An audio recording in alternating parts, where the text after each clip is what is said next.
Let's break down a fun groove over A7 using some of my go-to chord shapes.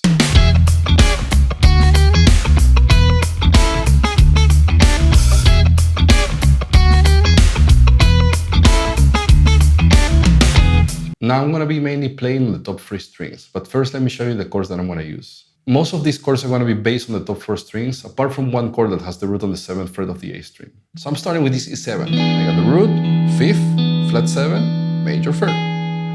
Then I'm going to this inversion of E7. This time I have the 3rd on the bass, I got the flat 7, I got the root, and I got the 5th on the melody. Now I'm going to this E7 chord. This time I have the root on the 7th fret of the A string, right? I have root, 5th, flat 7, 3rd, and the flat 7 again on the melody. And to finish, my classic E9 chord with the flat 7 on the bass, right? I got the flat 7, I got the 9, major 3rd, and root on the melody. Now I'm going to be using some single note lines too, but this is all the information that I need to create this guitar part.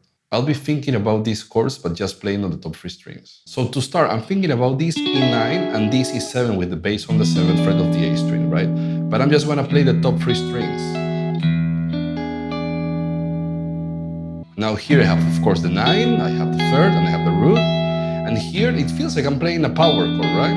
If my bass was on D, I will have a D5 chord, D power chord, but my bass is on E. So I actually have the flat 7, I have the major 3rd, and I have the flat 7 again. Now, after playing these two chords, I'm going to play a single note line, right? I'm going to use a classic chromatic move over dominant chords from the 9 to the sharp 9 to the major 3rd, right? If I put a chord on top of that, that sounds like this. But I'm just going to play a single note line. So if I combine these two chords plus this part, I have so far this.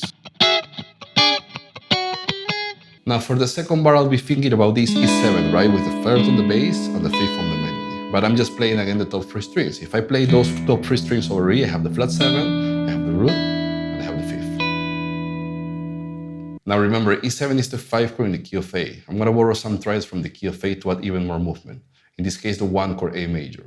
Now if I play A major over E, I have a lot of color here. I have the 6 or 13, I have the root, and I have the 4 or 11. Now for my next chord, I can think about it in 2 different ways. I can play the E7 chord, right, on the top 4 strings, but then I just play the strings 1, 2, and 3.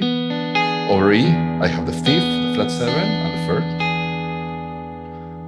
But I also can think about it as the 7th chord in the key of A, in this case G sharp diminished. And again, G sharp diminished, the 7th chord, with the bass on the 5th chord is going to give me a 5 chord dominant, in this case E7. So either way works, right? So I'm just going from this E7 or G sharp diminished, bringing my pinky half step up to E7 sus4.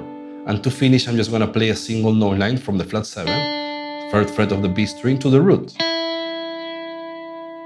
So that bar sounds like this.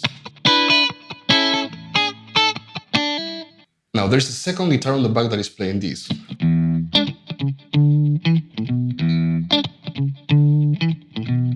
So all I'm doing is playing the open E string, then going to this E7 shell voicing. I got the root, the 3rd, and the flat 7. Now whole step down from the root, right? I got the flat 7. Half step down, I have the 6, right? If I go back to the root, 1 string above, I got the 5th. Those are the only notes that I'm using.